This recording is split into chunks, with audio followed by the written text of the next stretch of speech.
manifestation. moom man dinaa la yónnee sama xaalisu bopp 100 000 francs CFA ma yónnee leen ko ngeen def seen manifestation. mu ne ma d'accord ma jël 100 000 yónnee ko Abdou Karim Gueye. léegi nag am na loo xam ne maa ngi ko doon xaar en retour. waaye est-ce que bu manifestation bi jeexee Abdou Karim Gueye dina ma defal benn bilan financier. parce que comme moom day woote ne moom nit ku dëggu la nit waxu yàlla man aussi loolu laa gëmoon bon man maa ngi koy tudd mais ma gis ne affaire bi jeex na. mais defal ma benn état financier. léegi ma daal di marqué dans un coin de ma tête teg. ñu dem ba ci kanam fekk ñu jàpp Guy Marius Sagna jàpp boobu nag xawoon yàgg. moo woo pôle stratégie ñu ñëw ñu waxtaan man leen léegi dañu jàppale jabaru Guy Marius Sagna am lu ñu ko jox ñu ne ma d'accord. léegi ma daal di yabal Abdou Karim Gueye mu ne jël nañu yónnee 100 000 boo demee nga jox ko jabaru Guy Marius Sagna. léegi après j'ai vérifié derrière jox na ko jabaru Guy Marius Sagna. parce que après jot naa Guy. léegi ñu dem ba ci yàgg Abdou Karim Gueye gis ne bon man ci côté moom man defuma benn action financière ci côté maanaam man joxuma ko xaalis néew ma nañ ko jox xaalis parce que pour man il est même pas question de cela man sama mindset loolu nekku ci. parce que xaalis bi ñuy dajale dañ koo dajale pour bu ay manifestation amee naka la ñuy organiser woo naka la ñuy jàppalee gars yi naka la ñuy def pour résistance beeg yooyu mais c'est pas pour jox Abdou Karim Gueye man loolu xalaatuma ko. bon ndekete moom dafa miser woon ci loolu. ma ne man xalaatuma ko nag léegi mu yabal benn booyam du ma wax tur bi nag quoi benn booy bi nekk Espagne.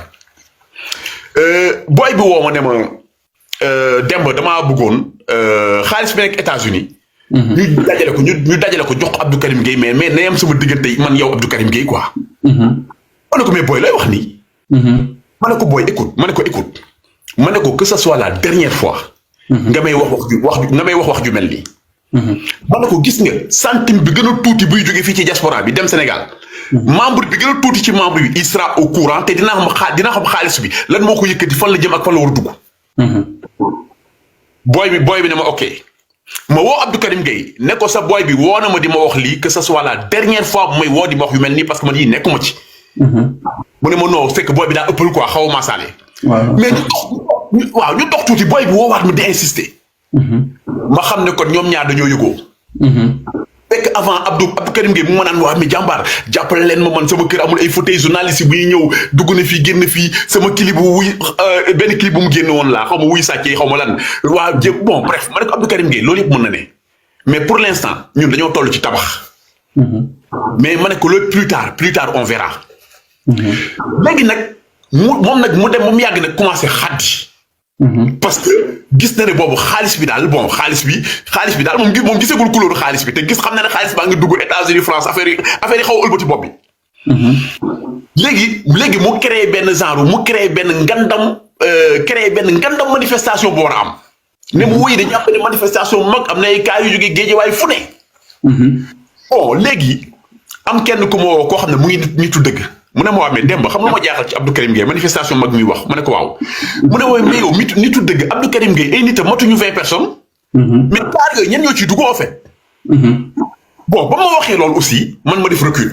bon ma ne ko léegi Abdou Karim mu ne ma ne xam laa bëgg mu ne ma ne ko damaa bëgg nga defal ñu benn bilan détaillé maanaam kaar yi ngay wax kii jóge fii kii jóge fële ña ciy dugg ñan ñoo ciy dugg. xam nga nombre bi ñaata la. c'est-à-dire un bilan détaillé parce que ma ne ko c'est vrai que da nga koo tënk nii rek mais man je veux maintenant un bilan détaillé mu gis nag ne man commencé naa dellu ginnaaw par rapport ak moom plan bi mu tegoon. ma daal di def benn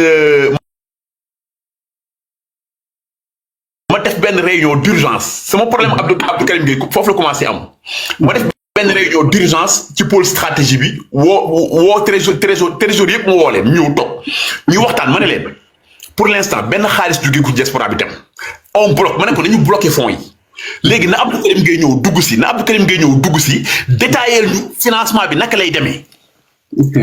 léegi ñu ne d'accord léegi na Abdou Karim Gueye ñëw dugg si ñu toog di xaar Abdou Karim Gueye mu dugg si Abdou Karim Gueye woo ma ci envoyé un message ci suuf naan ma non bro foofu du waxukaay bi faale wu ma ko parce que yow maanaam ñoo war a yónnee xaalis ñëpp a ngi fi ñu ngi lay xaar nga war a dugg détaillé ñu leeral ñu ba ñu xam ñun fan la ñuy dugal xaalis bi yow nga ne doo dugg foofu mais di ma wax ci suuf naan ma ay bureau foofu du waxtaan bi. faale ba mu gisee ne faale wu ma ko nag moo xam ne mbir mi cool na man leen léegi comme Abdou Karim Gueye dugg siwul léegi moom mu ne dafa am benn émission télé bu doon wax te man xam naa ne mooy envoyé message suuf man leen léegi comme Abdou Karim Gueye dugg siwul léegi on bloque les fonds dara dematul Sénégal tant que Abdou Karim ñëwul leeral mbir mi étape par étape xam nga nu ma def moom dafa jóge foofu manipuler benn trésorière bu nekk États-Unis du ma wax turu gel bi bu nekk États-Unis kooku la manipuler gel bi am faiblesse am daal di bu xaalisu États-Unis yëpp ñu nekk Abdou Karim Gueye wallahi azim gis nga la lendemain mais xoolal damaa mer bu futu valeur ñaata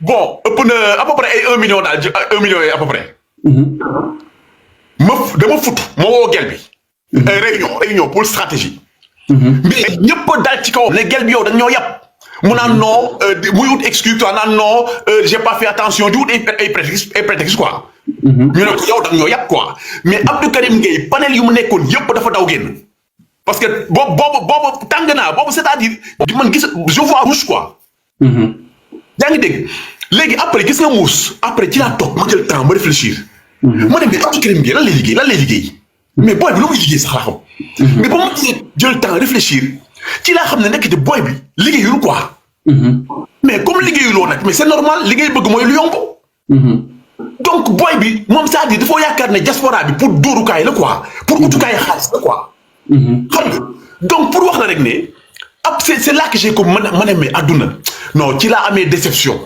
ma ne mais booy bi ci li muy woote di wax waxu yàlla di rey nit ñi ndekete booy bi mais c'est un salopard quoi ndekete du nit fu dara quoi waaw donc